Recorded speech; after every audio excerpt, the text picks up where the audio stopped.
Thank you very much for the very kind introduction, and thank you to Voiceless and the university as well for bringing me here a long way.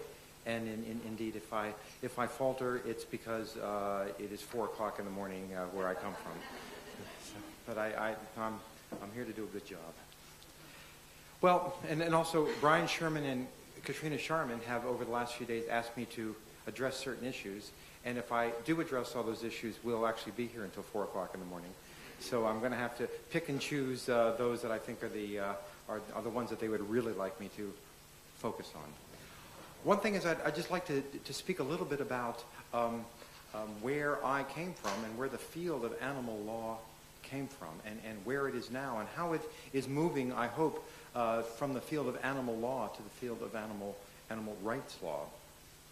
I've practiced animal law, and I actually often refer to it as animal slave law, because that is what it is. Non-human animals don't have any rights, and I'll get to that in a moment. And because they don't have any rights, they are things in our Western legal systems. And they are seen to exist for the benefit of legal persons, which we here are all. And they are essentially invisible to the civil law. So a non-human animal is a thing, which means he or she lacks all legal rights and is seen as existing in the law for us, legal persons. So when you are in the category of a legal thing, you are essentially a slave. And slaves are things, and things are slaves, except for Katrina Sharman, who works slavishly, and that's not the same thing. So the work I do and the work of animal welfare, animal protection lawyers around the world is to try to protect the interests of non-human animals in a system in which they are invisible as a matter of civil law, and in which they are seen as legal things, as slaves. They're either owned or can be potentially owned by us persons. And so that means that you have to figure out how that can be done, and you have to understand that you are going to be attacking most problems that are affecting them in an indirect way. You also have to know a lot about, or at least a little about a lot of areas, because the use and abuse of non-human animals goes through every discipline of law. Landlord-tenant law, constitutional law, criminal law, property law, every kind of law in one way or another can have an animal protection problem in there somewhere. And so I might tend to do cases such as these. I have probably defended the interests of perhaps 150 dogs over the last 20 or 25 years who've been sentenced to death.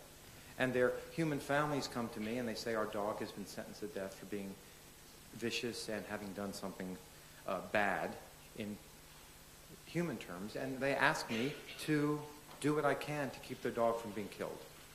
And I never know how to deal with those problems. Each of them seems so terrible. And somehow I've managed to save the lives of virtually all of those dogs. I don't know how it happens, but it seems to happen. And bring them back into the family and told them to go and sin no more. And they generally have not sinned anymore, which is what I promised the judge would happen.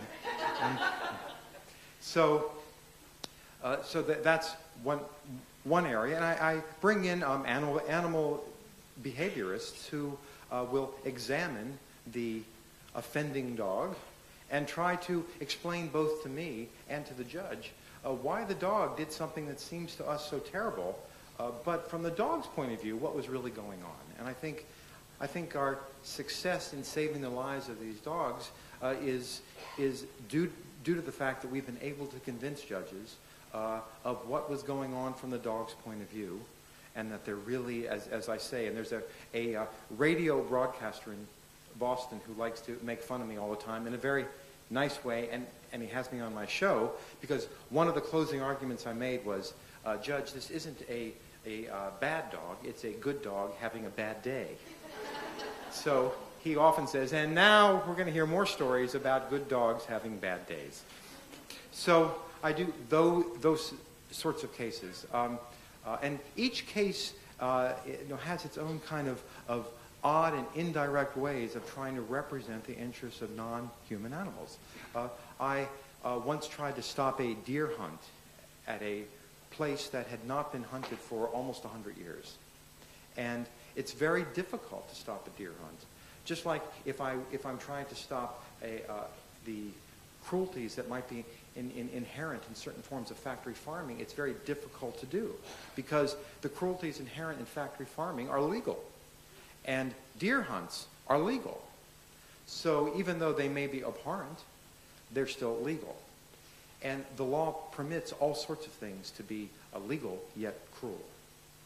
So one time I was trying to stop this deer hunt, and I couldn't figure out how to do it at all. And the brilliant idea I came up with, it turns out actually did not stop the deer hunt because I lost the case. But it was an interesting case, and it shows kind of the gyrations that we have to engage in sometimes in order to try to protect the interests of non-human animals. I found that at the site of those hunts were bald eagles. Bald eagles were protected species under our Federal Endangered Species Act. And so after speaking to people, we made the following arguments. One, there's going to be a deer hunt. The hunters are going to shoot at the deer with lead bullets. Some of the deer are going to be hit but not found and are going to go under brush. Bald eagles are circling under the sky. They're going to see them because, as we brought bald eagle specialists in, they have terrific eyesight. They will see them. Human hunters won't. They will then go down and try to eat the deer flesh. The opening in the body will be where the bullet went in. They will inevitably ingest lead, which will cause them to be harmed. Therefore, hunting deer is a taking of the American bald eagle. And I brought in people to prove each step and a statistician to weave it all together, and we showed there was approximately 1 in 800,000 chance of a bald eagle being harmed. And if we'd actually been able to show that there was a 1 in 800,000 chance, we would have been able to win. But the problem is that there were indeed bald eagles dying of lead poisoning. We just couldn't prove that they'd gotten lead poisoning from that place. They may have gotten lead poisoning from 10 miles down the road or 3 states down, and they just happened to drop dead at the place where the hunt was happening. And the judge said, that might happen, you have not excluded it, and you lose. But that is the sort of case that I might try. I represented, I'm afraid we tormented the New England Aquarium for a few years because at the beginning of the Gulf War, it turned out that they were trying to transport dolphins that they use in their dolphin shows to the U.S. Navy to do various things about which we did not agree. And the U.S. Navy told us that we were wrong, but they wouldn't tell us what they were using the dolphins for. And we thought they were using them in ways that might endanger the dolphins. So we sued the U.S. Navy, and we sued the New England Aquarium. And the name of the dolphin was Rainbow. So the case was Rainbow versus the U.S. Navy et al. And represented by yours truly. I was the dolphin for Rainbow. And the lawyers for the New England Aquarium were apoplectic that I was representing their dolphin. And I just decided I would. And that's what they tell the judge. He just decides he's representing our dolphin. And I said, that's right. And indeed, we finally, we went in to try to seek a preliminary injunction. And as soon as we come in, the lawyer for the United States Navy walks over to me and he puts his arm around me and he says, are you in the reserves? And I said, I'm not. He said, well, you know, if you were, you would be in the Middle East tomorrow. I said, I understand. And so we ended up settling the case, and they did not transfer the dolphin to the U.S. Navy. And I ended up signing the settlement agreement as a lawyer for the plaintiff, Rainbow. So sometimes I win A lot of times I lose, and in fact, I frequently tell my students that when you get into the legal world and you start winning cases, you're really not trying hard enough. That you should be losing a substantial number of your cases, because the law is so stacked against the interests of non-human animals that if you're winning, you're not protecting them very well. So the problems inherent in trying to vindicate the interests of a thing in our legal systems can, and certainly did for me, after a number of years, become overwhelmingly frustrating. And so sometime, perhaps 5 or 6 years of becoming overwhelmingly frustrating, I decided that what had to be done is that this wall that exists, a legal wall, with all humans on this side of the wall and all non-humans on that side of the wall, had to be breached. All of us are legal persons, humans. All of these folks are non-human animals and are not persons but are things. And between them is this huge wall. And it had to be breached.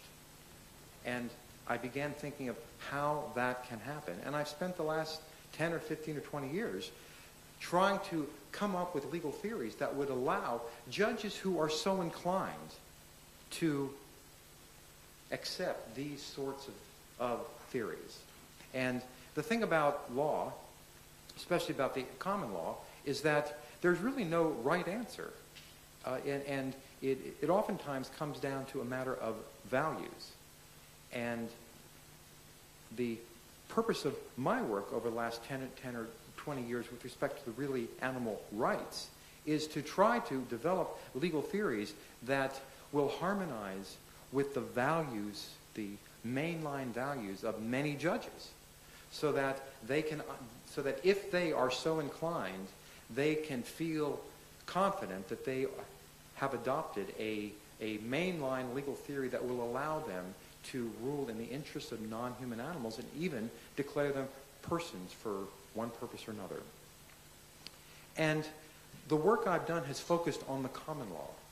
And the common law is really that law that accrues as judges decide cases, one, by 10, by 100, by 100,000, by 1,000,000, year after year after year. Not when they're interpreting statutes or interpreting constitutions, but when they're actually making the law that common law judges make when a statute is not involved or a constitution is not involved, which is a substantial amount of law. And the reason I chose the common law is that, one, it can be exceedingly flexible.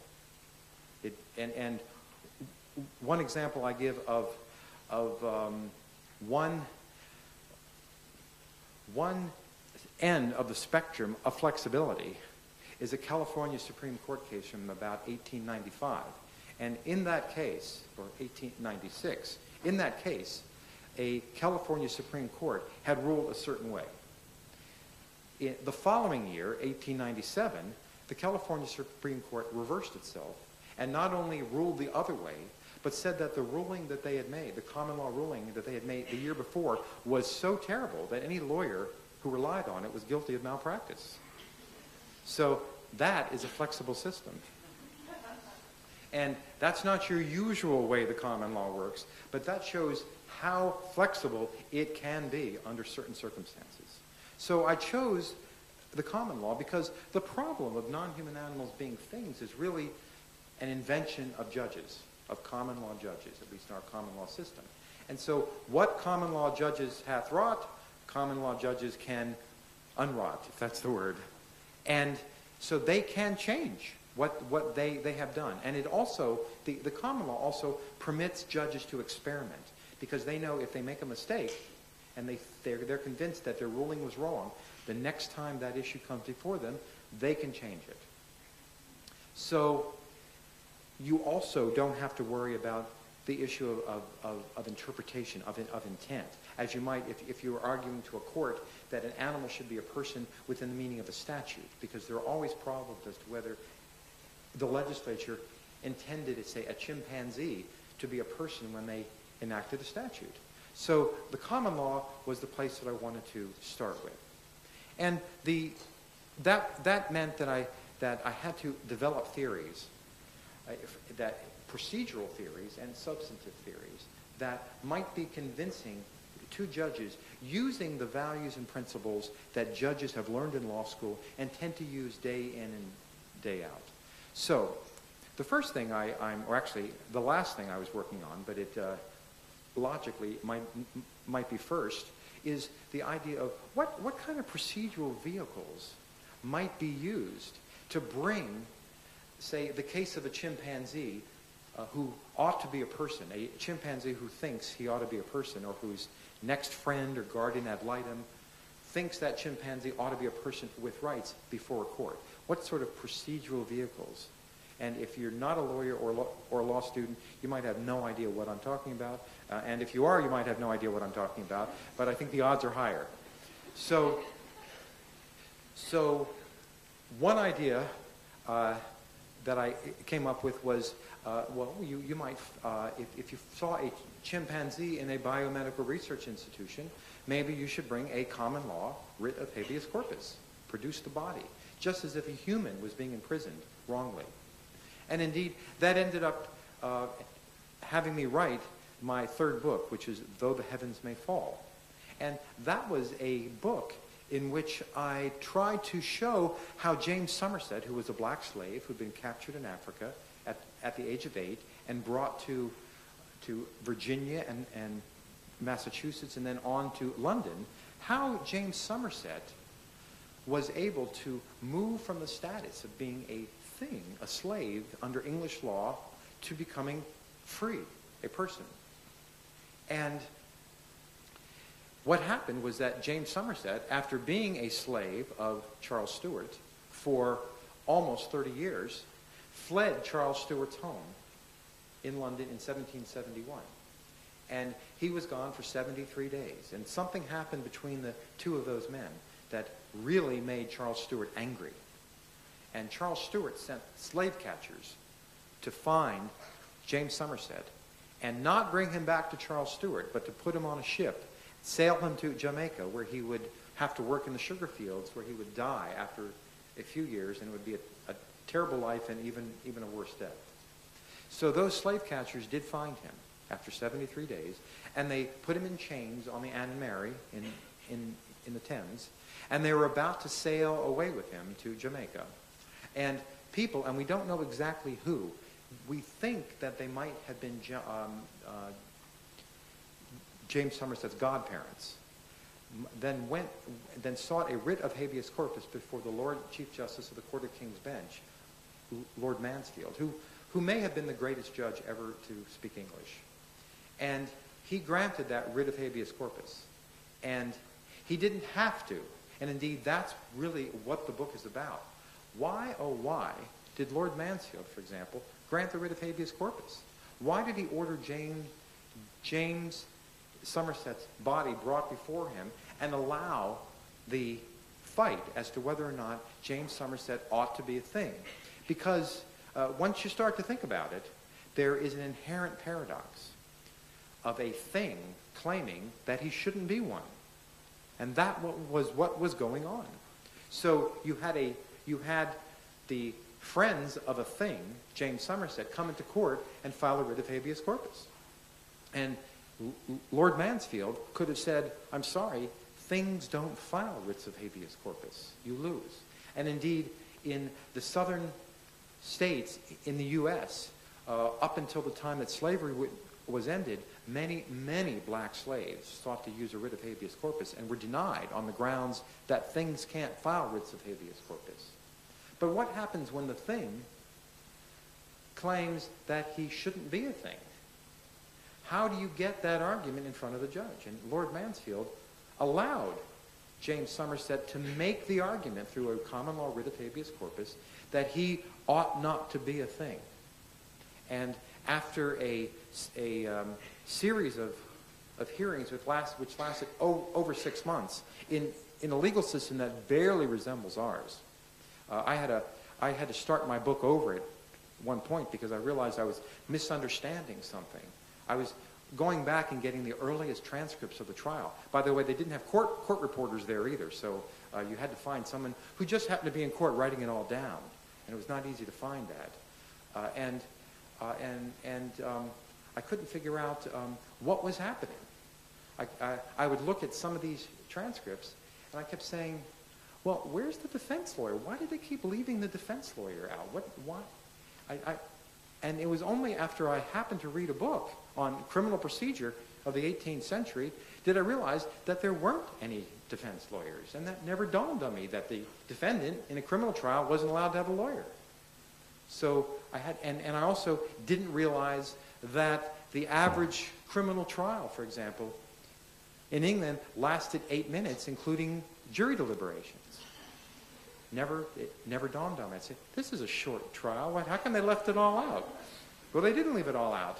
And there was more than one person who was hung saying, where's my trial? And as he was swinging, they told him that 3-minute interlude you had in the court, that was your trial. So after a pretty long trial by 18th century English standards, Lord Mansfield at one point was frustrated because people would not settle. And he made this famous statement, well then, let justice be done, though the heavens may fall. That's the title of my book, Though the Heavens May Fall. And he finally ordered James Somerset freed.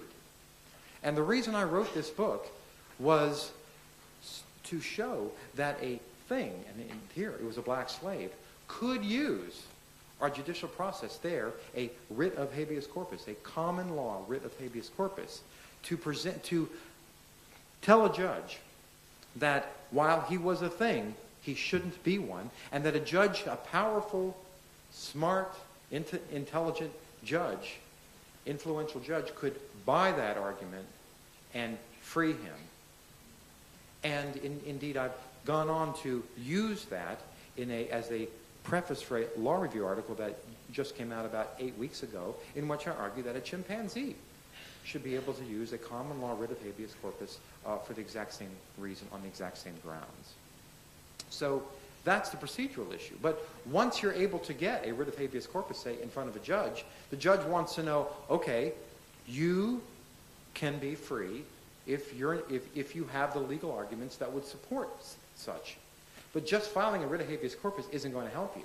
What are the arguments that would convince me that you ought to be free? And that was the focus of my first two books, Rattling the Cage and Drawing the Line. Trying to develop those substantive arguments that might convince a fair-minded judge whose value systems leaned in that direction to declare a chimpanzee or another non-human animal to be a person who would have at least two rights: the right to bodily integrity and bodily liberty. So you should not be able to have your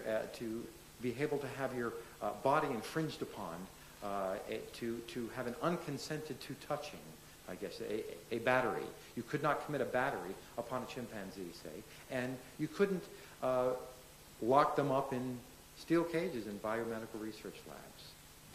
And those arguments, I argue, are derived from the same way and in the same place that the arguments, or at least some arguments, for fundamental human rights are derived. And I spent months or years trying to figure out why exactly are we entitled to those sorts of rights. And I would stumble upon things like, right after World War II, the Uniform Declaration of Human Rights, Universal Declaration, I'm sorry, of Human Rights, was when it was being generated, the people who were doing that sent out questionnaires and letters to people all over the world saying, are there universal human rights? And if so, why?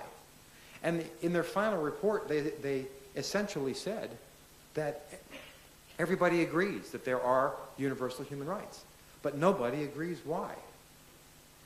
And the arguments for non-human animals, I don't think should be held to any higher standard. And so the fact that everybody does not agree why a chimpanzee or an elephant should have fundamental rights should not stop that chimpanzee or elephant from having those rights, because we don't agree why humans have these kinds of fundamental rights either. So I looked at hundreds and hundreds and hundreds of years of judicial decisions, especially common law ones, but all the way back to Roman times, trying to understand what is it that judges believe in, what causes them to give us fundamental rights. And two things kept popping up: liberty and equality. The ideas of liberty and equality. Liberty is a non-comparative right. It's a kind of right that you're entitled to because of how you're put together, who you are. And if no one else in the universe has that right, you're still entitled to it. Equality is a comparative right. And you're entitled to a right as a matter of equality because someone else has that right, and you are like that other person in a relevant way. So you should be entitled to that right as well. And so I decided that the grounds for the rights, for these basic fundamental rights of a chimpanzee would be liberty and equality. And they're everywhere. Everywhere you look. You see those again and again and again. And what is it about liberty that is so compelling? Well, one thing is, and I would see it again and again, the idea that human beings had dignity. And really, after you go through several layers, I concluded that at the bottom of that is the idea of autonomy, that human beings are entitled to fundamental rights because we are autonomous. We are not slaves. We are not automatons. We are conscious, autonomous beings. And judges want to protect that autonomy. It's a very important thing. And I showed in Rattling the Cage many cases where judges had to deal with human beings who are not autonomous. Babies who are born without brains.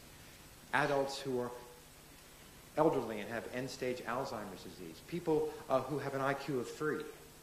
These folks generally are not autonomous and at all. And how do judges deal with them? Why do they get certain kinds of rights?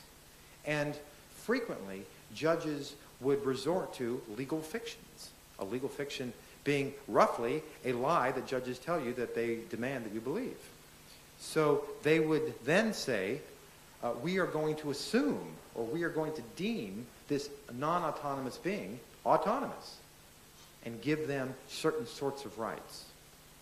Even a child who doesn't have a brain is going to have a guardian ad litem who is going to act in the interest of that child and do what that child would want if that child was only autonomous. And at the bottom of that was the idea of what I call practical autonomy. The idea that a being should have these kinds of fundamental rights, the rights that are fundamental to them. And it seems to me we have, but bodily integrity and bodily liberty are fundamental to us. And they're probably fundamental to all animals that are reasonably close to us evolutionarily.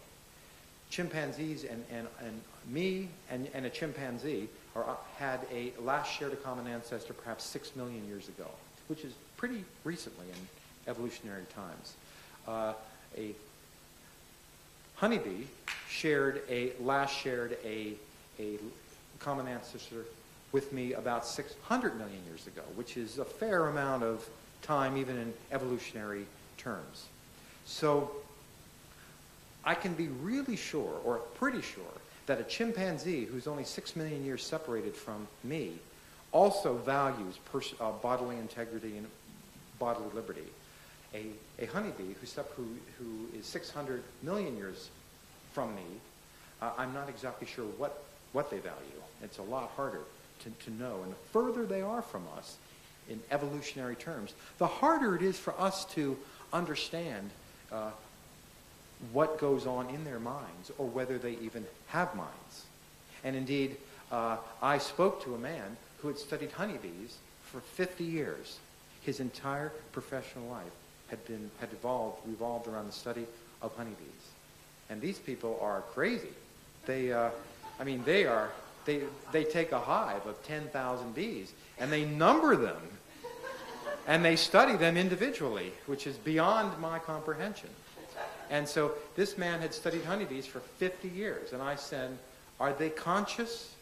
And he said, How do I know? So, if he doesn't know, I don't know. We'll return in a second to honeybees, though. So, a being who has practical autonomy, who would be entitled to those rights, those fundamental rights that protect their fundamental interests, are those, I argue, one, you have to be able to be cognitively complex enough to be able to want, to desire. Two, you have to be able to intentionally act so as to achieve your desire. Three, and this is perhaps the most complicated, you have to have some sense of self, so that when something happens to you, you at least dimly understand that it's happening to you. And if you don't understand it's happening to you, then, and you don't know it's happening to you, then it's not clear why anybody else should care what's happening to you. If you don't care at all, it's not clear why anyone else should as well. And this presupposes that you are conscious. If a being is not conscious, cannot be conscious, then they are not going to have practical autonomy. But once you're conscious, then you can then become self-conscious. And a self-conscious being is a being who is conscious that she's conscious. And the gold standard for that is the red dot test. I can call it that. And that was developed using chimpanzees about 30 years ago, where a man named Gordon Gallup anesthetized chimpanzees after letting them see what mirrors look like, and then put a red dot here and a red dot there, say. Woke them up, showed them a mirror, and the question is, what are the chimpanzees going to do? And and what they did is they looked in the mirror and they went like this, or they went like this. They didn't go like this. They went like this. That would have been a different thing. They went like this. And he argued that that means that they have some kind of self-consciousness, that they understand that the creature, that handsome creature in the mirror, is them. And indeed, it's now been used for children and other animals, and at about somewhere around the age of 1, somewhere between the first and second year, our children begin to be able to pass those kinds of tests. But there's still much more complex levels of consciousness. You begin to move into a theory of mind. The idea, eventually you understand that I have a mind. And then you begin to understand eventually that other people have minds, or that other creatures have minds. And indeed, some people argue that autism is a defect in theory of mind. That autistic people really don't understand that there are other minds in the world. But if you're not autistic, you begin to understand that there are other minds, and then you begin to understand that what's in those minds may be different than what's in your mind. And then it can even become more and more complex. But by the time you're 4 years old, a normal human child generally has a pretty reasonably developed theory of mind. So a being who has a reasonably developed theory of mind is far above the minimum of having some sort of a sense of self. They have a raging sense of self. Raging sense of self. And for example, Coco the gorilla, who I've met, will look into a mirror. Penny Patterson, who works with Coco, and shows you a video of Coco looking in the mirror and putting a hat on, and then she takes out a tube of lipstick and slowly applies it. You know, this is certainly at least a self-conscious being. So Coco clearly has some kind of a sense of self. And so what I did was develop 4 categories of non-human animals, and on a scale of, say, 0 to 1, or 1 to 100. And those beings who are from 90 to 100, I argue, are Category 1 beings. They are so head and shoulder above the minimum requirements of practical autonomy that they should be immediately declared persons with these minimum fundamental rights. And in there, I put actually at that time, my 5-year-old son, Chris, was in there. But he already had those rights. When I wrote my first book, alas, he was only 1, and he wouldn't have gone in there. But he was 5, and he was definitely a Category 1 kid by that time. I also put in all 4 species of great apes: chimpanzees, gorillas, bonobos, and orangutans. I also put in 2 Atlantic bottlenose dolphins that I studied, or that I went to study. And these creatures all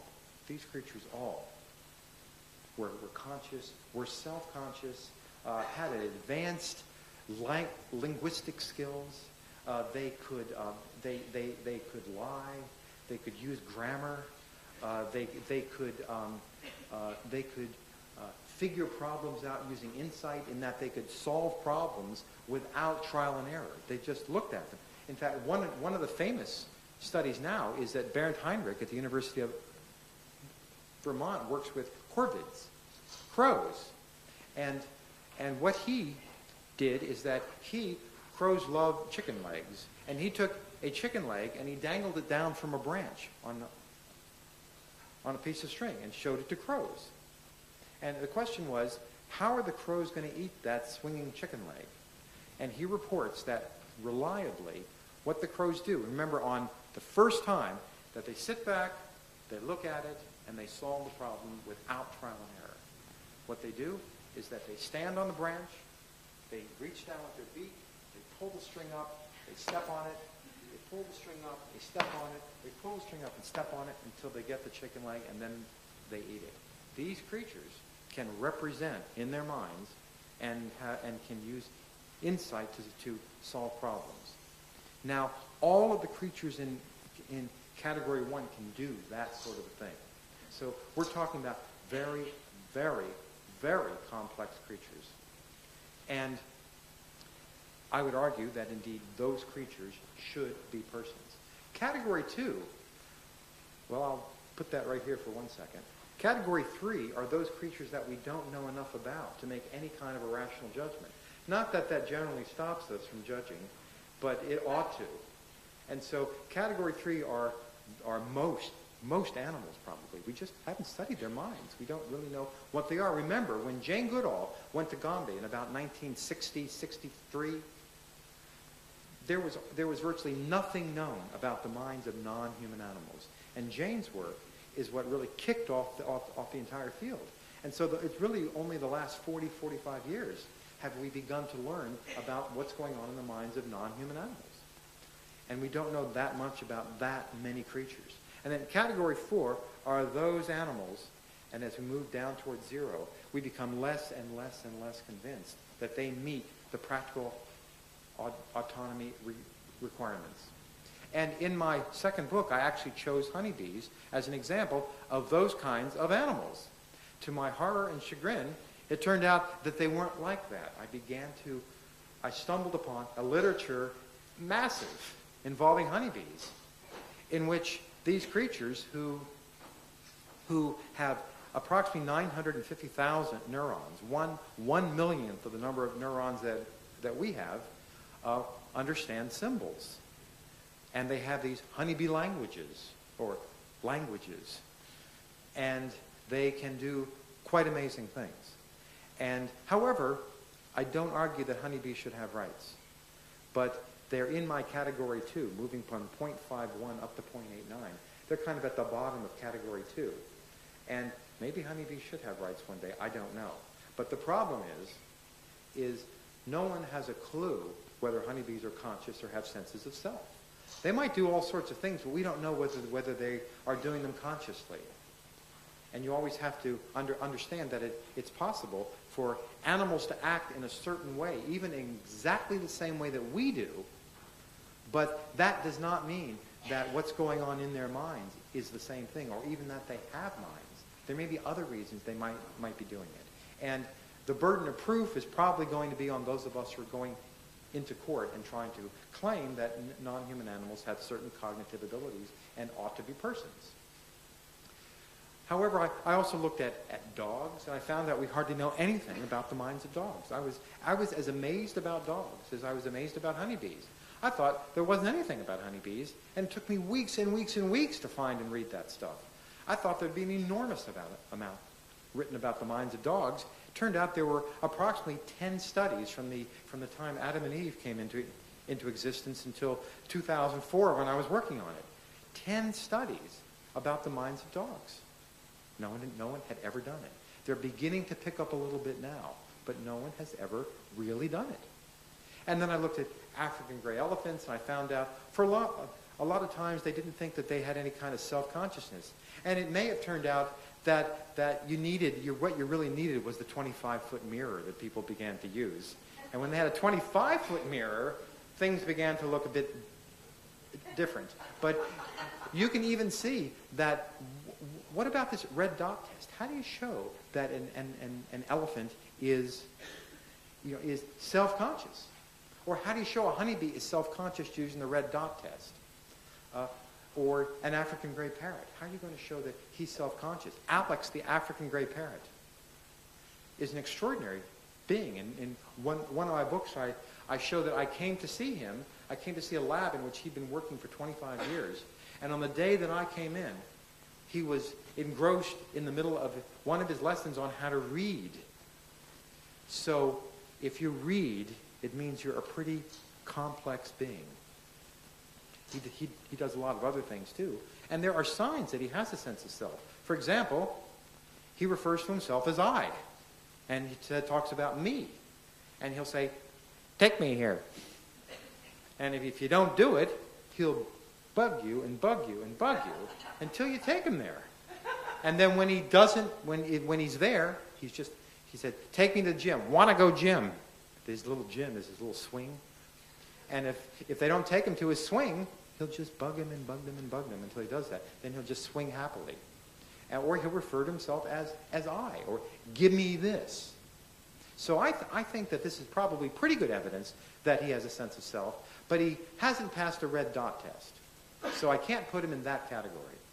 And one of the reasons he hasn't passed a red dot test is no one can figure out how to give it to him. It's unlikely that even if he's self-conscious, he looks into a mirror, that he's going to take his little wing and go like this. It just doesn't mesh with African gray parrot behavior. So people need to think about how they can deal with that sort of thing. It was similar to the problem that was solved by a young scientist named Brian Hare. Did chimpanzees have any kind of theory of mind? Could a chimpanzee put himself in the mind of another chimpanzee? And scientists were doing studies, but that seemed to say no. But those studies required the chimpanzee to put himself in the mind of a human. And while those scientists concluded that the chimpanzee did not understand the mind of a human, when I read the studies, I concluded that the scientists didn't understand the mind of the chimpanzee. And it was very difficult to tease out one or the other. What Brian did, and one of the reasons he was able to do this was because he had actually gone to Africa and understood, had some understanding of what chimpanzees are like in the wild. So what he did, he went to Yerkes, and Yerkes had a chimpanzee cage here, a chimpanzee cage here, and a chimpanzee cage here with guillotine doors. So you'd have a chimp here, nothing here. And what he did is he set up pairs of chimpanzees to see whether he could get a dominant and submissive pair. So he might put two chimps right here and put a piece of food equidistant between them. And if this chimpanzee kept letting this chimpanzee eat the food, then he was submissive, he was dominant. If they beat the living daylights out of each other, he happened to have two dominants. He didn't want that. But he wanted to get dominant and submissive pairs. So he was able to do that. Then he'd take the submissive chimp, put him here. Take the dominant chimp, put him here. Raise the doors, put a piece of food equidistant. What's going to happen? The submissive chimpanzee is going to let the dominant chimpanzee take the food. That's what happens. Now, Brian then puts up barriers in this middle room. And so he has a barrier here so that, and then he puts a piece of food behind the barrier. So this chimpanzee cannot see the food. This chimpanzee can see the food. but can this chimpanzee put himself in the mind of this chimpanzee and determine that he can't see the food? And he did. That's what they would do. The submissive chimpanzees would kind of stroll out, and they'd kind of like take the food. And this happened again and again and again. This is the first concrete evidence that chimpanzees had these kinds of elements of a theory of mind. So, I have 1 minute, so I will tell you all the rest of my theories in that time. So, the second part of my theory, I'll have to leave liberty here and move on to equality. Equality is the idea that likes are to be treated alike, and that unalikes are to be treated unalike. And it is a violation of justice to treat likes unalike and to treat unalikes alike. Okay, everyone followed that. Now, let me take an example here. What happens when you have that little baby who's born in a hospital tonight who doesn't have a brain, an anencephalic girl? She's here. Then you have one of these amazing chimpanzees, like Kanzi, who I talk about, who understands between 5,000 and 7,000 English words, and probably can produce 500 or 600 on a sophisticated computer board, and can do math, can add, has a theory of mind. Basically, is one heck of a smart chimpanzee. Operates on the level of, say, a human 4 or even 5-year-old child, but Kanzi has no rights whatsoever, and indeed could theoretically be owned by the little girl who doesn't have a brain. So this child, who doesn't have a brain, but can still breathe and digest, has all kinds of rights, all kinds, an infinite number probably of rights. Kanzi doesn't have any at all, and indeed can be owned by that child. I argue that as a matter of equality, this is an injustice. And you have to have some kind of an equalizing of these two folks in order to have, if you believe in equality. And so a judge who's faced with that can take one of three paths. One is that she can say, well, equality really isn't that important, and gross inequalities are just fine. And I would argue that equality is such a fundamental value of Western law that you may not take that tack. Or you could say, fine, we believe in equality, and what we'll do is we'll now lower the brain dead or anencephalic child to the level of Kanzi. So neither of them have rights, and indeed 100 years ago that's probably exactly what would have happened. And as a matter of pure equality, I probably can't argue with that. But I don't think that's going to happen. I think it happened once and will never happen again. So in order to achieve some measure of equality, I argue that the judge has to acknowledge that Kanzi is entitled to at least some fundamental rights to be able to begin raising him up, at least to the level of a human child who doesn't have a brain. And that was some of all of the rest of my theories, but my time is finished, and I thank you very much.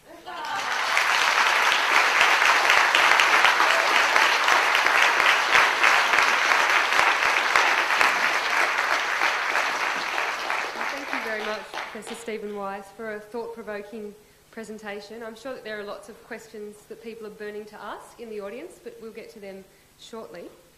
As you've probably all gathered by now, my name is Katrina Sharman, and I'm the in-house counsel for Voiceless.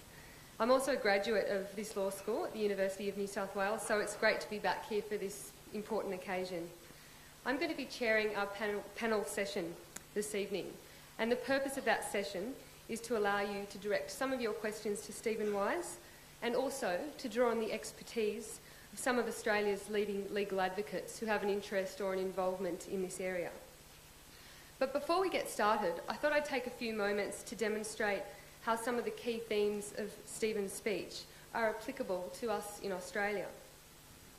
Firstly, Stephen talked about the widespread suffering of animals and the fact that animals are effectively invisible to the legal system due to their classification as property. It's beyond dispute that although Australia's anti-cruelty laws seek to provide certain basic protections to animals, they still classify them as property. For example, when it comes to farm animals such as pigs, cows and chickens, our laws ensure that we can buy them, sell them, trade them, and in fact we even refer to them as livestock or living stock if you take the two words apart. Essentially, we decide how they live and how they die because they are our property. Each year in Australia, approximately 540 million animals are raised for food and food production. This equates to the slaughter of about 50,000 animals per hour, and 90% of those animals are meat chickens. Of all the animals that are affected by their classification as property in Australia, the suffering of farm animals is probably of the greatest magnitude.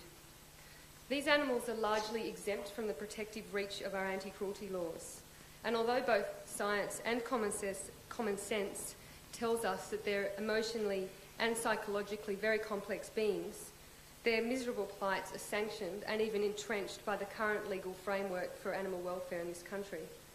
For example, on factory farms for pigs, pregnant females known as sows spend much of their reproductive cycle in stalls where they can barely take a footstep forward or backward, let alone engage in normal social behaviours.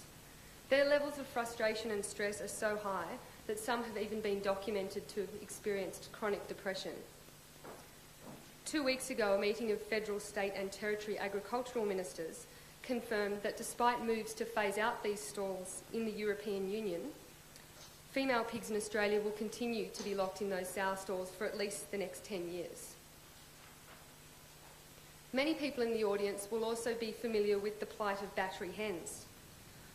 Awareness of this kind of suffering has grown considerably in recent years, and people are buying more free-range eggs. But Australia still cages 13 million battery hens every single year. These birds spend their lives confined in cages with little less than an A4-sized piece of paper in which to move. They barely have enough room to flap their wings, and they're often debeaked without pain relief to control their aggressive responses to confinement. Again, this suffering is lawful. As a lawyer, when one is exposed to the plight of non-human animals, and specifically the kind of institutionalised suffering that I've just referred to, you have to ask yourself, how did this happen? Has the law completely lost its moral compass? Well, I'd like to think that it hasn't. I'd like to think that now some of the great questions of rights have been debated, human rights, environmental rights, women's rights and children's rights. We're now going to turn our attention to animals. Lawyers have a key role to play in lifting the veil which has made the suffering of many species invisible to the public eye, and largely, as Stephen has told us, invisible to the legal system. I'm hoping that we'll have time to explore that issue tonight by inviting you to direct your questions to our panel members. So before we get started, a quick reminder. In addition to Stephen Wise joining us this evening, we have Jeffrey Bloom, the first lecturer of animal law in Australia, a course which is now being offered at more than 6 law schools across the Asia-Pacific region. We're also delighted to welcome Professor David Weisbrot, who heads up the Australian Law Reform Commission, a body responsible for conducting inquiries into areas of law reform at the request of the Commonwealth Attorney-General. I'll be participating in this session as well, which we hope will give you some local context, as well as exploring a lot of the issues that Stephen has raised this evening. So perhaps we could begin by inviting Professor David Weisbrot to share some thoughts with us. And when David Weisbrot has finished, I'd like to invite some of you to step up to the microphone and ask your questions, and it would be helpful if you could direct your question to a particular panel member, as we've only got one mic here tonight, so we'll need to play a bit of musical chairs. So please welcome Professor David Weisbrot.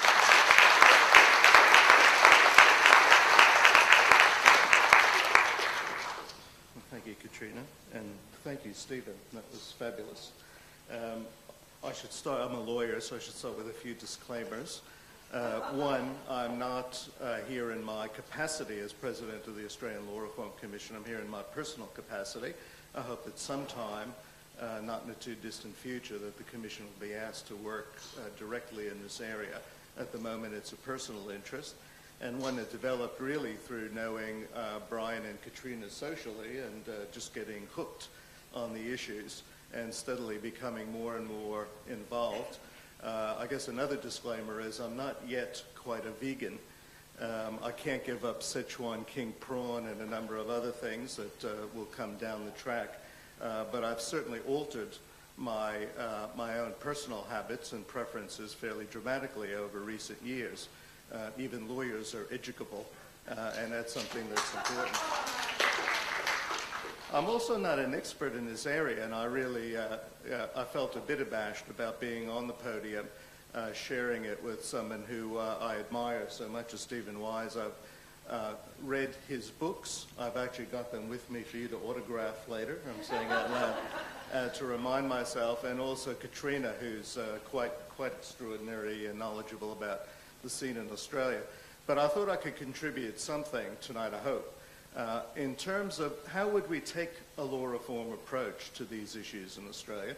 Stephen is a litigator and a professor and spoke mainly about education and litigation in the US. There are, as a law reform agency, we of course get involved in the education side, but we also look at a number of other strategies to try to change law and practice in Australia for the better.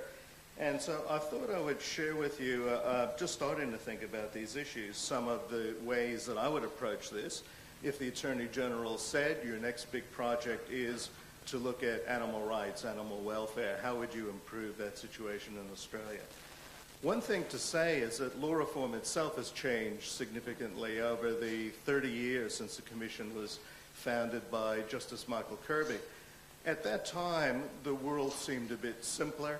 And if you had a big problem, you thought every big problem was a big legal problem, and every big legal problem was solved by a big act, and that in itself would, and then you might have a specialized tribunal to handle it, and that in itself was thought to achieve social change. We now know that you need a much greater array, a much more sophisticated and diverse array of strategies. And so these days, the Commission will make recommendations, of course, for new legislation or for amendment of old legislation, but we will also be sure that we look at issues like regulation, at voluntary codes, at educational strategies, at enforcement strategies, and a whole range of different approaches to make sure that the outcome is really nailed down. Not simply that you can point to a nice big fat piece of legislation, but that you can actually point to outcomes that are in alignment with the aims and philosophies of that legislation. So, for example, a few years ago, the Law Reform Commission produced what I think is a world landmark report on genetic rights, on genetic privacy and discrimination. It's been picked up in many, many other countries around the world. The government here is just starting to work through many of the issues, and it has set up a specialized Human Genetic Advisory Committee for the NHMRC, of which I'm a member. That report had 144 recommendations for change, and I haven't done a detailed study of it today, but I think that probably only about 10% of those recommendations called for legal change. Most of them involved better education, support for genetic support groups, more genetic counseling, better training for doctors, and a whole range of other better practice by industry, such as insurance companies and employers and so on. So, like I said, a much more sophisticated array of changes, going from soft power on the one hand, educational strategies, all the way through to the big stick of criminal law or regulatory law. So looking at the animal situation, I thought I'd identified 4 areas that we could begin to work on where I think we could make significant change. These are not necessarily staged, except maybe for the 4th. And let me just tell you quickly what I thought. First, community education and consciousness raising efforts. Secondly, looking at issues around labeling laws and logos, trust marks. Third, improved animal welfare laws. And fourth, moving to a full-blown animal rights model of the sort that Stephen urged on us earlier. If you look at the first issue, consciousness raising, we've seen dramatically changed attitudes in our community in recent years towards a range of things. Smoking, the use of power, water use, in this particular area, the devotion to organic foods and to free-range eggs. And little of this has been driven by law. Mostly it's been driven, and in fact, in a number of these areas, there are economic disincentives. Organic food costs more, green power costs more, and so on. And yet, people are changing their habits significantly because there's been good community education and good consciousness raising around those issues. I've also said in this context that kids make the best compliance officers. Might be a bit like your parrot. Kids will, once children are educated in these areas, they will make sure that the home has green power, that there's no smoking in the home, that organic produce is purchased, and so on. So I think I particularly would pay tribute to Voiceless's effort in this regard at using its remarkable grants program, not only for experts, but also for education in the schools and then more recently in the universities. And so I think that's an absolutely important thing to do. The Law Reform Commission hopefully will join in this effort. We produce a journal that's aimed at a general audience called Reform. It comes out 2 times a year, and we're proposing that the first issue next year be devoted to animal rights. And so we hope that that will get the message out through the schools. So the issue that just came out is on water, so we picked that one right a couple of years ago and we decided to do that. And our next issue will be on children, and it's 10 years since Australia acceded to the Convention on the Rights of the Child. And we'll be trying to provide a bit of a scorecard, hopefully not too depressing, on whether we're fulfilling our obligations under that convention. So consciousness raising, I think, is absolutely critical, and I think we are changing as a community again. I think, again, people will go out of their way to do things that they think are the right thing. And we've seen in the supermarket, it used to be hard to find organic produce. You had to go to a specialized little shop in Bondi Junction and queue endlessly. Now you go into any of the mainstream supermarkets and there are large sections with organic produce. And so, you know, that's being driven not by law, but by education and then ultimately by consumer, by citizen preference. Second, I've been urging on Brian and Katrina and the Voiceless people to pursue a strategy that backs up that consciousness raising by looking at issues around food labeling. And I don't think it's been well thought through yet. I know you're beginning to start looking at these issues. But there are a few different ways we can do that, and there are public strategies and private strategies. My instinct is always to prefer the public, and yet in this area I think the private has some significant advantages. But I'll talk about those. In the public area, there is an institution called ANSFA, the Australia New Zealand Food Standards Authority. It sets labeling standards on foods. You've all seen that tiny, tiny, tiny little print on most of the packaged goods. And it's there for basically for public safety. And those standards have the force of regulation, and so you can enforce compliance. Breach of those regulations can lead to fines and other kinds of penalties. The problem there, if we're relying on that for humane labeling, is that first you're relying on government entities in which you've got the various ministers of agriculture, not the ministers for animal welfare, but the ministers for the commercial side, the agricultural side, to try to push that issue, to try to get labeling laws that reflect humane standards. And you also have a loss of control, really. You're giving over to the political process that labeling standard. My preference would be to push for something much more like the trust mark or logo approach. And there are a few big success stories that suggest that this could be done well. One of them is on the certified organic status. So there's an institution, an NGO called the National Association for Sustainable Agriculture, or NASA, and it's established in 1986, and it is the one that authorizes people to put that certified organic sticker on food. It keeps high standards, it does good inspections, it probably could be improved, but it's one good way to do it. Another way, and again I think a significant success story, is the fair trade coffee model. So Fair Trade Coffee is an NGO. It's based in Germany, has branches all over, and they set fairly high standards, and they do inspections. And if you comply with that, if you're a grower, a producer, a manufacturer of coffee, processor, and in order to get that label affixed, you have to meet those standards. And so again, free-range eggs is another one, although there's some controversy, particularly among the producers, the genuine producers of free-range eggs, about whether that standard is policed sufficiently well. But I'm urging here, I'm going to challenge Voiceless to try to set up something similar in which there's a humane treatment of animals trust mark, which would, producers would have to reach a certain standard, they'd be subject to inspection, and if they didn't meet those standards, they couldn't use this logo. Let's hope that if there's that trust mark, that consumers will look for it and demand it, and that will have a flow back through the system. On the harder edge side, so education and then a trust mark or a logo or a label or a standard to try to back that up.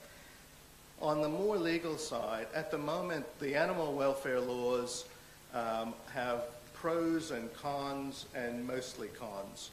So if you look just at the penalties, for example, a common provision across Australia is the one in the New South Wales Crimes Act, Section 530, and it says exactly what we would all want, that someone's guilty of an offence if they inflict severe pain on an animal, if they're involved in torture, beating, or any other serious act of cruelty. And it actually carries a whacking good sentence in these circumstances. It's imprisonment for 5 years. And so if you stop there, you think, well, that's pretty good. But there's always a subsection 2 in law. And subsection 2 says, well, you're not responsible for an offense. You're not liable if that behavior that we described above occurred for the purposes of routine agricultural or as animal husbandry activities, recognized religious practices, the extermination of pest animals, or veterinary practice. We'll leave vets to one side. In fact, I'll leave religion to one side for these purposes. But what are routine agricultural or animal husbandry activities? And using the code of practice that most of the courts in Australia would take into account, it is all the agricultural activities that were described above that we would probably abhor. In other words, factory farming and those sorts of practices are considered routine agricultural practices. So, as Stephen mentioned, although animal cruelty on its face is a criminal offence, a serious criminal offence in New South Wales, in practice, it's unenforceable in the agricultural context. And so if we're looking for law reform lobbying, that has got to be an area that we look at. We'll have to look at the adequacy of standards, at enforcement, and mostly in this area, the problem is the exemptions. Taking it further, which is where Stephen would want to go, the fourth strand would be going to a full-blown animal rights model, one that I personally would support. And at the moment, we have to think about how you get any kind of full-blown rights. And I'm minded that it's 2007, it's exactly 40 years, nearly to the day, in which we had a referendum in Australia that for the first time said Aboriginal people would be counted in the census. Aboriginal people would be counted as people for the purposes of the Australian Constitution and the Australian polity, only 40 years ago. And so now it just seems completely unconscionable, unimaginable that that situation obtained so recently. Similarly, in 1968 in the U.S., the U.S. Civil Rights Act began to dismantle the Jim Crow laws in the U.S., state and territory, which entrenched racial discrimination. And as a kid, I still remember going to visit my grandfather, holidaying in Florida, and going to public toilets in which there were signs saying whites only. So it's still within my remembering, within my imagining. So on the one hand, it seems like a long, long process to go through, a lot of consciousness raising, a lot of lobbying to get to that stage, although I suspect looking back in 40 years, we'll wonder why it all seemed so hard and why it all just wasn't so obvious. The Animal Legal Defense Fund has been setting up a petition for Congress, in which you can go online and support the petition. And it urges an animal bill of rights. And when you first say that to friends and neighbors, particularly people who aren't already true believers, they are looking for all the reasons why you shouldn't do that. It's just, it's unimaginable, it's too difficult, it's too far out there. When you actually look at the particulars of it, let me just read you these, and the only thing I will read. The Animal Bill of Rights says the rights of animals should be free from exploitation, cruelty, neglect, and abuse. Lab animals should be not used for cruel and unnecessary experiments. The right of farm animals to an environment that satisfies their basic physical and psychological needs. The right of companion animals to a healthy diet, protective shelter, and adequate medical care. The right of wildlife to a natural habitat, ecologically sufficient to a normal existence and self-sustaining species population. And finally, the right of animals to have their interests represented in court and safeguarded by the law of the land. Hardly seems radical to me. I'll end with that. Thank you very much.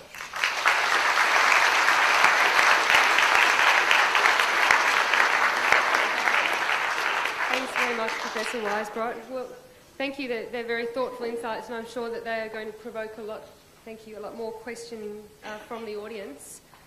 And you've posed some interesting challenges to Voiceless there, which I'm sure I'll slavishly take up along with everything else. In fact, that labelling report may be closer than you think, but that's all I can say tonight. Okay, well, we now have approximately 30 minutes. We are running behind time. I know it's late, but I'm sure that a lot of you there have questions you would like to ask the panel, so I'm going to devote 30 minutes to this next session. Questions only, please.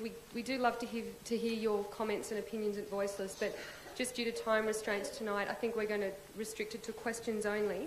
So if anyone there has been burning to ask a question for the last hour, now would be the time. If you could possibly just step up to the microphone and say the name of the panellist that you'd like to put the question to, and we will endeavour to answer it for you.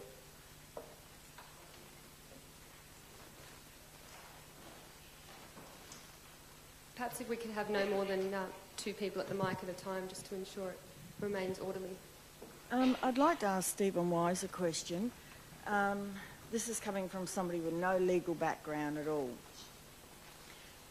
You said that it would be best if we could get common law changed, but it is statute law that actually determines what is illegal to do to an animal and what the punishments are and that sort of thing.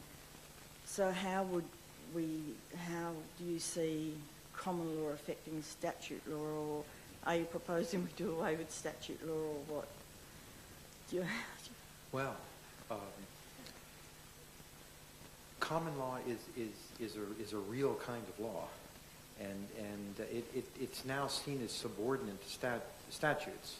So if a common law court rules in a certain way, say a common law court ruled that a chimpanzee had the right to bodily integrity, usually a parliament could overturn that through a statute.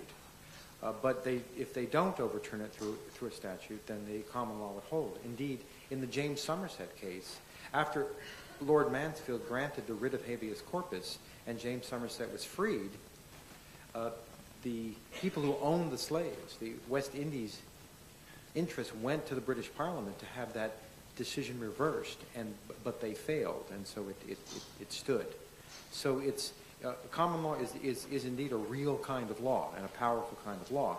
It just is subordinate to statutory law if a parliament determines that it wishes to overturn it. Did that answer your question? It does not appear that answered your question. Basically, you're saying that once it's sort of changed in common law, then there'd be pressure on Parliament and that to bring statute to change the statute law. Well, if through the common law any non-human animal was designated as a person, it would certainly open up a fertile area for the legislature to begin to legislate. Let me put it that way. Okay, thank you.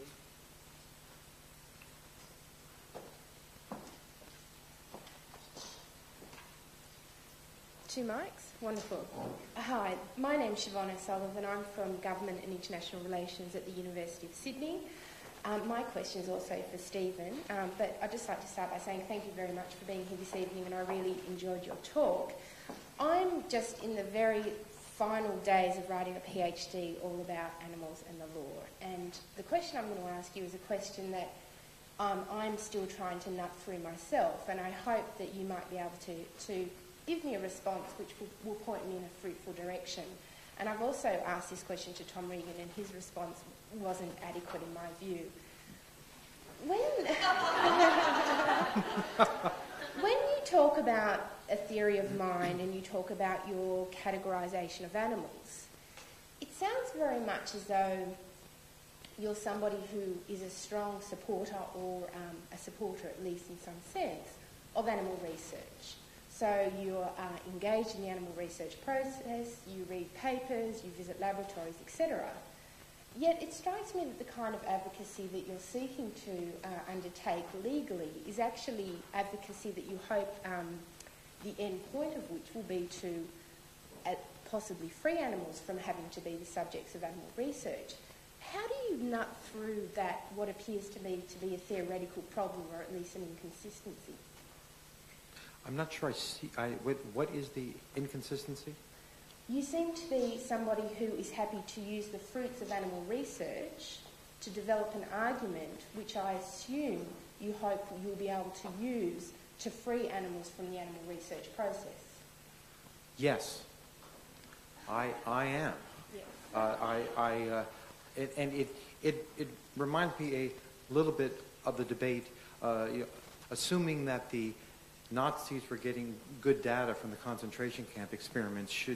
Was it moral to use the data or not use the data? My personal value system is that I will, go to hell and back, and if I have to use the data, that I will then be able to support an argument to prevent that sort of data from ever being accumulated again. Did I? So that's how I feel about it. Okay. Thank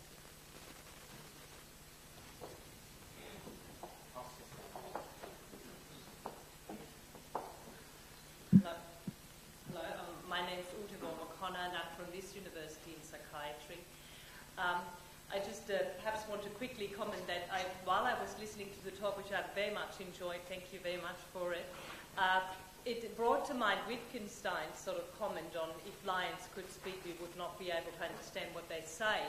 And I think using some kind of, can the elephant see the dot in the mirror kind of thing, to decide whether the animal is worthy of our protection or not personhood, to me is potentially flawed, because again, as we initially decided that we are deserving of all and animals are things, we might go in a similar trap, however well-meaning.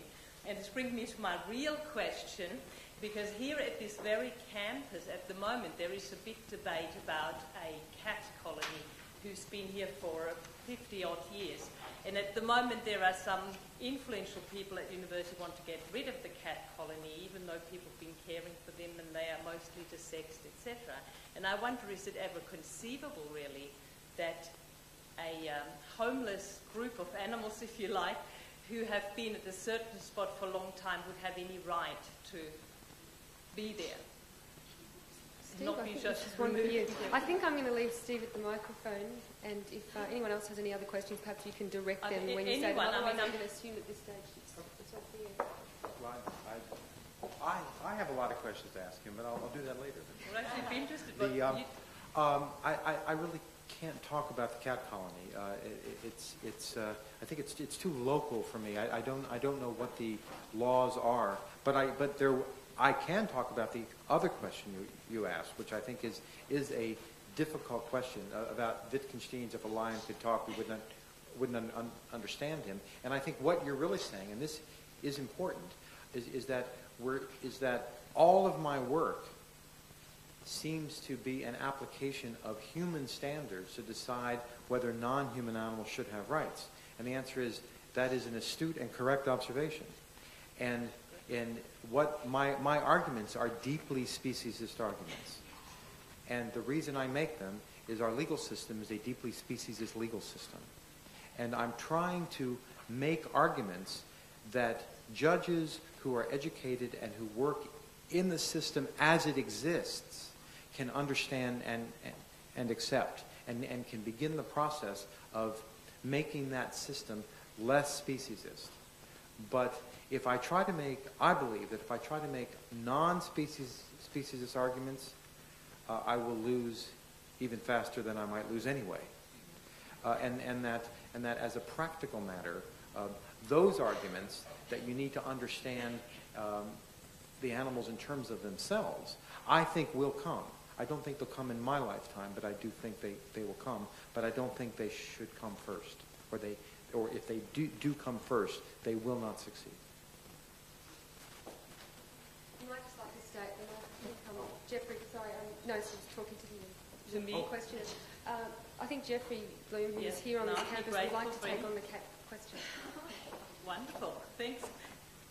Well, I am somewhat familiar with the issue of the cat colony here, and there's a really fantastic website I know that's been constructed by the people, or some of the people who take care of the cats. But I can't comment specifically about it. But I think you've raised an interesting question about whether if you decide to accord animals rights, does that mean that we have positive obligations, or is it just a matter of that we just should be leaving animals alone?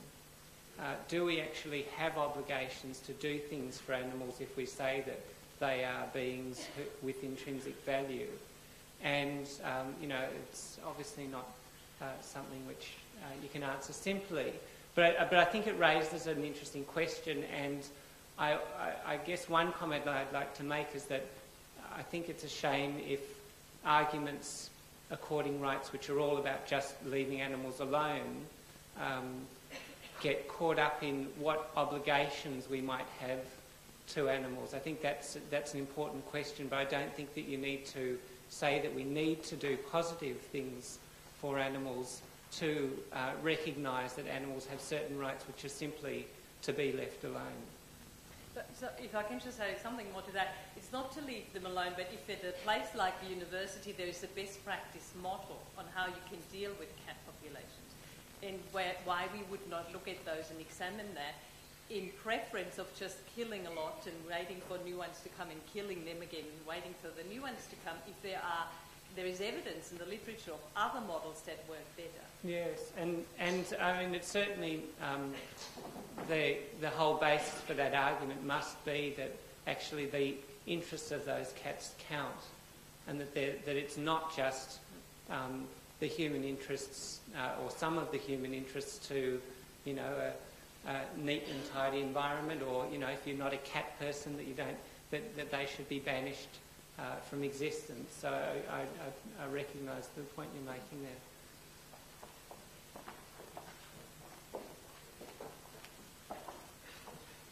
Thank you. My name is Irene Nevis. I'm from this university, and I'd like to direct this question to Professor Wise.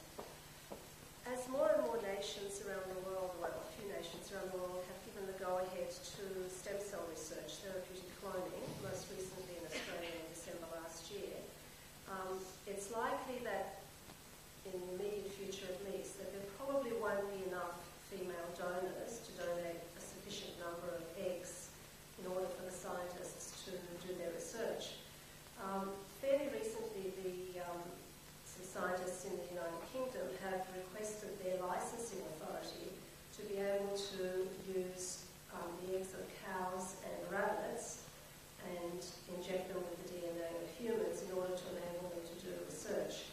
Now, since cows and rabbits are unlikely to be able to give informed consent, I'm interested to know your view generally on this whole area, and how you would, if you needed to represent, say, a cow who said, I haven't given informed consent, how you would balance that against the great good, if I can say that would come to people who are suffering from debilitating illnesses.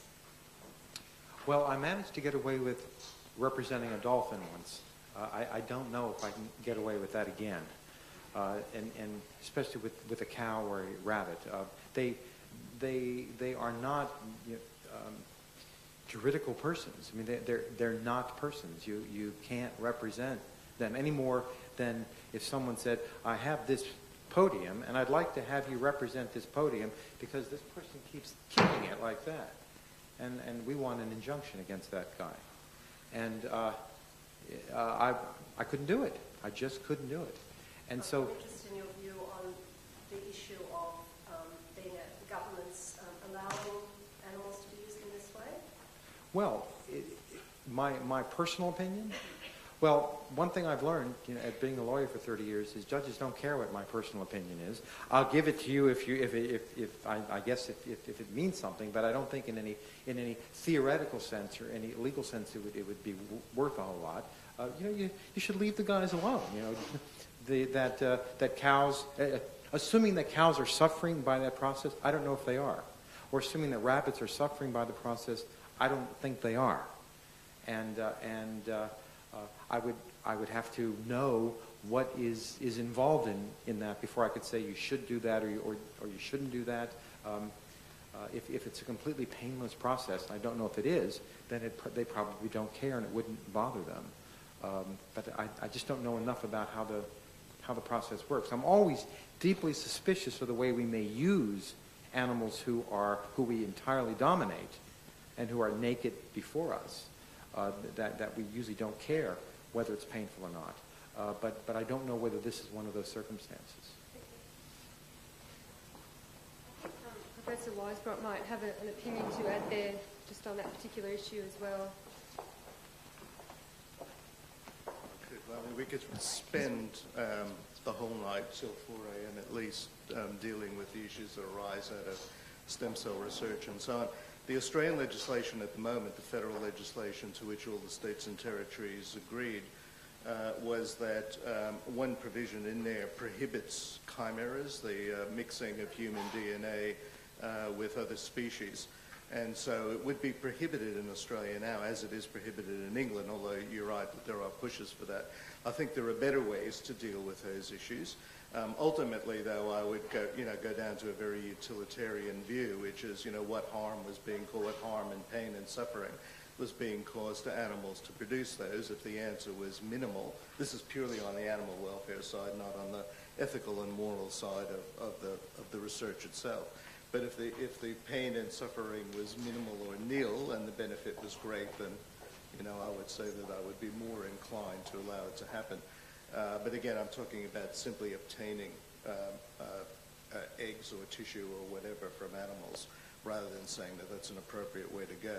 I think there are other the accumulation of stem cell lines is a whole different issue, and there's well-formed views that there is no shortage if we allow that area to be regulated properly, so that there can be sufficient stem cell lines for research without having to go to those extraordinary circumstances. Thanks, Professor Weisbrot. I'm just mindful of the time. Can I ask if we just limit the questions to the number of people that are lined up now? And I'm just getting signs from the back. I know the caterers are upstairs, so we're going to have to wrap it up in about 10 minutes and move up to level 1 for people who would like some refreshments, and then there'll hopefully be an opportunity. We're not going to be running away too quickly, so you can ask your questions to us there. Actually, my question, I'm Helena Thompson from the World League for Protection of Animals, and my question is aimed at Jeffrey Bloom. Now, in view of the fact that you enumerated the various... oh, I'm sorry, I've got the name wrong. Apologies. Yourself, yes. Apologies, I've got the name wrong. My question is that...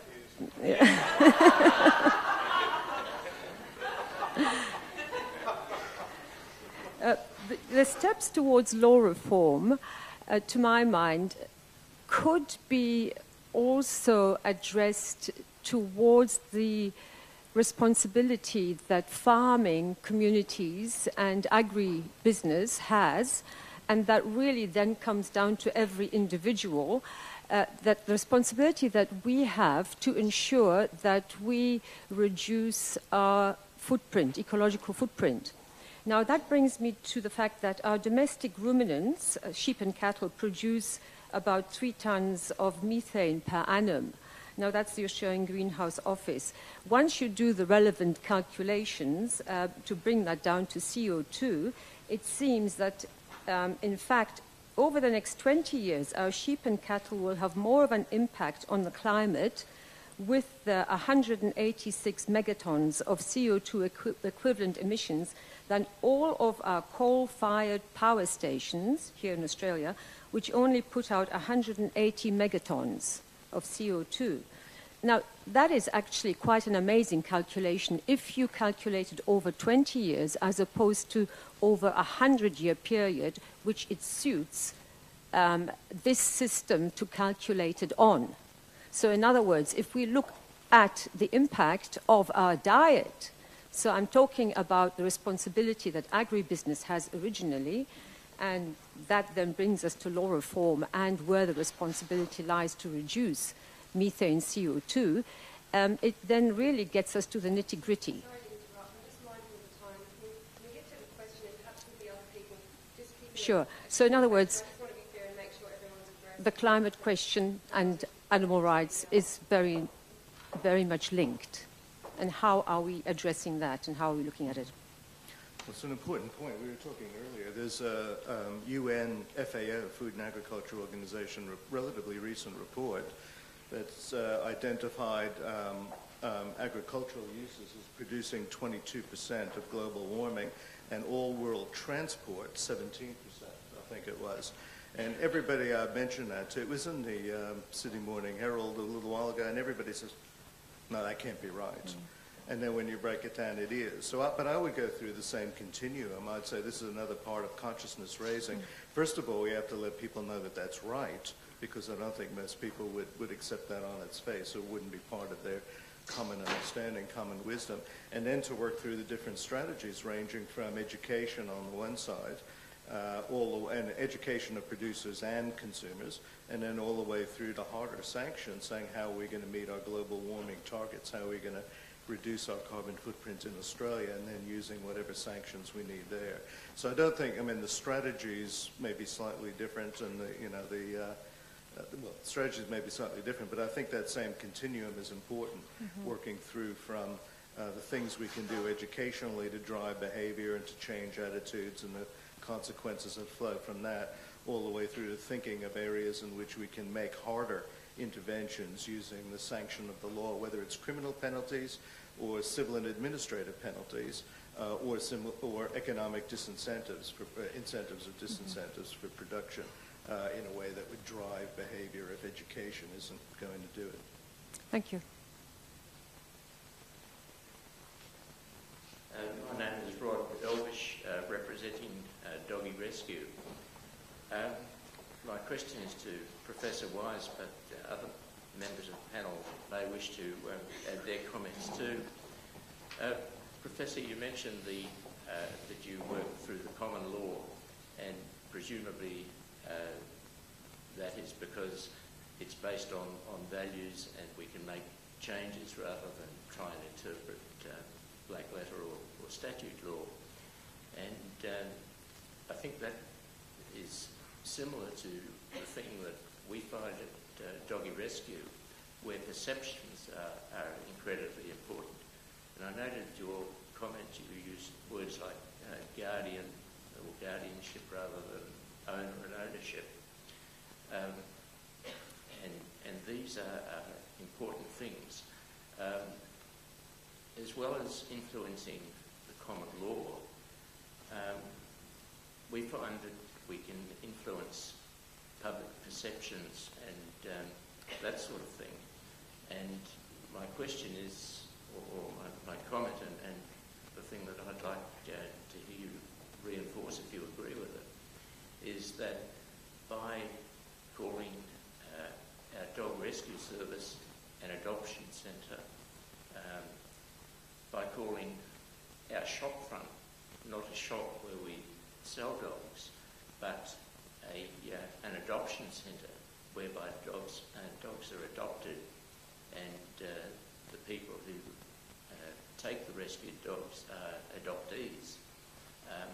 we are reinforcing that these animals have value, and my question is, are we as the general public on the right track to change the public's opinion as to the value of animals in the same way as you're doing in your legal practice? If you're asking me whether language affects people's perceptions, I agree. It's rather, instead of just lawyers changing this, can everyone in the community do it and assist, and will this benefit animals long term? Everyone is more important than lawyers.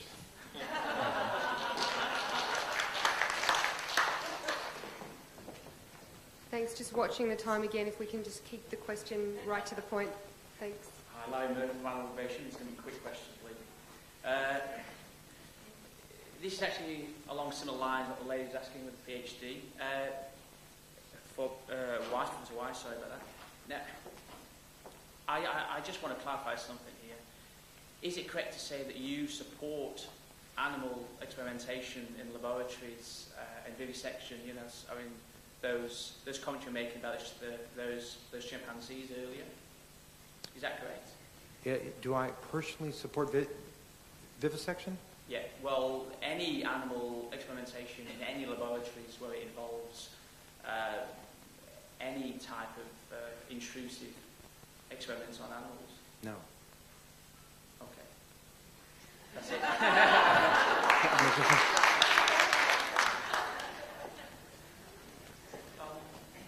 My question was actually for Mr. Weisbrod. I believe when you were speaking about the agricultural laws and about the fact that you can't really apply animal cruelty standards to livestock, my question is exactly how did it come about that these sort of practices have been accepted as the norm, and whether it's perhaps time to think about that as opposed to actually changing the law, changing that section of the issue. Katrina's actually more knowledgeable about the detail of that. I mean, the way it's happened, is that you've got a kind of the same standard in the law, but then it's been applied, it seems, in a perverse way. And so the courts are taking judicial notice of standards that really I don't think any longer meets community expectations. But Katrina knows a lot more about Yeah, I just wonder if I'm happy to comment on the Australian context, but I wonder if, since we've got Professor Wise here tonight, if you wouldn't want to comment on how that plays out in America, and then briefly we just do a contrast situation, because there's a real synergy there. Oh, certainly. In the U.S. about 20 years ago, there were virtually no such statutes, and there were general anti-cruelty statutes, and the factory farming industry understood that what they were doing was cruel and could easily constitute violations of anti-cruelty statutes. And so what they did is in the states in which they were powerful, the livestock producing states, they used their political power to induce the legislatures to amend the anti-cruelty statutes to either exempt normal factory farming practices or to exempt the species themselves from the reach of the anti-cruelty statute.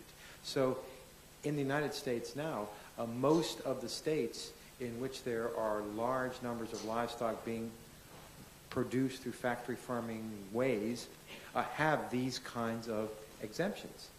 And in those states, since there are no federal statutes that protect farmed animals, and now in those states there are no state statutes that protect farmed animals, the problem is that farm animals are not protected at all. I'll just add to that. I'd like to say I agree with. I mean, I want to repeat everything that he says because I think it's the easy way out, but it's also the truth, unfortunately, in Australia as well.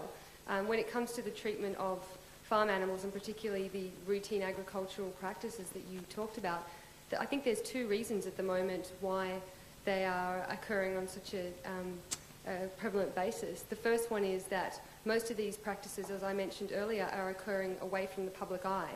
So they are routine, but the public largely doesn't know about them. So mutilations of tail docking of piglets, for example, teeth grinding, castrations without anaesthetic. These are not things, these are all routine and in fact are in the codes of practice that underpin our state and territory statutes, and they're essentially accepted as routine. The reason that they're there is probably very much for the same reasons that Professor Wise talked about. It's the agricultural industry, together with government, has reached an agreement that these are traditional practices, and animal protection groups and the community now becoming more aware of the nature of these practices have to lift the veil and try and change the legislation and the codes that make them routine. I think this is the final question for the night. Hi, I'm Professor Anne Keogh. I'm a trustee for Medical Advances Without Animals in Australia. And this is a question again for Professor Wise, or anyone who wants to touch it. Is there any legal stance been taken on genetic modification of mice, knockout mice? Because in research labs, that's the thing that's really boosted numbers of animals that are tortured, and whilst there's sort of codes of practice for their care in the cages and so on, there's no control whatsoever about the actual genetic modifications that can be done to their integrity. I don't know about Australian law. In the United States, under our Animal Welfare Act, having a genetic modification, I don't think would be treated any differently than any other biomedical procedure. And so I don't think there's anything specific that has been done to address that issue. Mice, as you may or may not know, are not protected at all in the United States. Rats, mice, birds are virtually completely unprotected, certainly at the federal level. And so I would doubt that there's been any specific laws concerning knockout procedures in mice. Well, it has just hit 8 o'clock, which means that we have gone over time. But I'd like to thank you all very much for your patience this evening. It's been a long but hopefully very inspiring and thought-provoking evening for those of you that are here. We will be heading upstairs now for some light refreshments. Level 1, I understand, is the place to go. For those of you, again, who aren't familiar with Voiceless, now is my time to give it the shameless plug. www.voiceless.org.au. You can pick up the information out the front and watch the media as well, because there's been some great coverage of Professor Stephen Wise's visit. And I'd just like to take this opportunity again to thank Professor Stephen Wise for coming all the way from the US to speak to us tonight, for slavishly responding to all of our calls, media calls, lecture calls. It's been an overwhelming week, and it's only just beginning. Sorry, Steve. And thank you very much to our panellists who've come. Jeffrey's come all the way down the coast to be with us tonight, and Professor David Weisbrot, who's given up his time as well. So thank you all very much as well.